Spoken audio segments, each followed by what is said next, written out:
So I sold my 2019 Corvette. I didn't have too many videos on the YouTube channel that I'd posted about the car. I've only had the channel up now for a few months, and most of the videos have been about the mini bikes, the CT70 and the Honda Monkey that I've been working on. I did have a couple of videos, one about washing a black ceramic coated car. It had a really shiny black finish that had no metal fleck in it, so scratches showed up really easily, and it took a lot of work to keep it looking as good as it was.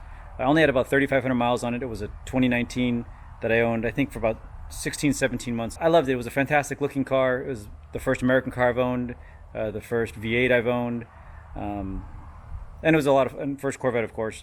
But I didn't drive it that much. I mean, it looked fantastic. I was scared to drive it because it didn't have a single rock chip in it. Most days I decided just to take the 4Runner or something else. Again, if it got even wet, I was worried about having to wash it and keep it so perfect.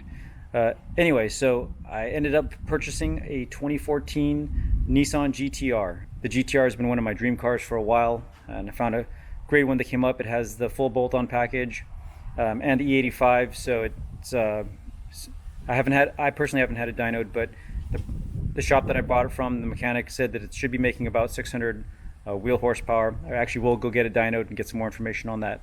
But wanted to just briefly show you the car because I got a lot of things to do to it and a lot of videos upcoming. It's got the HKS exhaust. It's the jet black color. This is the black edition that has the dry carbon fiber wing and the 20-inch raise wheels. I think these tires are 295 in the back and 285 in the front, so thinner than the Corvette. The Corvette was actually 335 in the back. I obviously never ran through a set of tires in the Corvette, but these should be a little less expensive. But overall, again, in very good condition. I'm going to have the car ceramic coated here, hopefully in the next week or so. I tried washing it today, and it's such a different experience watching a car that isn't ceramic coated because the water doesn't just fly off it like it does with the ceramic coating. So, and I also told myself I wasn't going to buy another black car, but the metal fleck, and I don't know if you can see it there, if I get back here in the sun, it's nice because in bright sunlight, the small scratches that I am able to see aren't easily identified because of all the metal fleck, and it makes the car almost look silvery in the sun.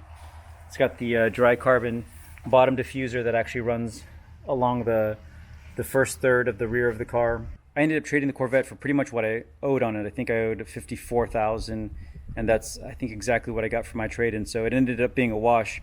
But when you do the math on the 3,500 miles that I did drive the car and the $15,000 that it cost between my purchase price and trade-in price, it ends up coming out to about $4 a mile or something. So pretty ridiculous. I'm looking forward to driving this car quite a bit more. Since it's already used, there are a few small rock chips, nothing that's too big of a deal, but it's not perfect like the Corvette was, so I'm not quite as scared to drive it around town.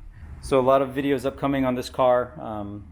The channel will still focus a lot on the different bikes that I'm working on. The 2019 Honda Monkey, I am waiting still on the man-in-the-box intake. I've already received the Cameron Jones ECU for the intake and the Yoshimura exhaust.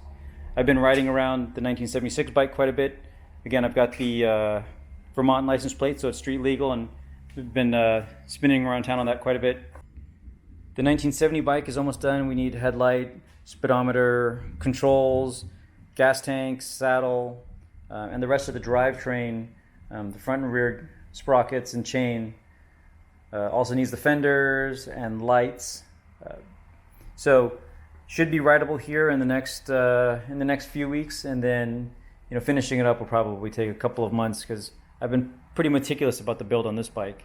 But please stay tuned to the channel, comment, and subscribe. Thanks a lot.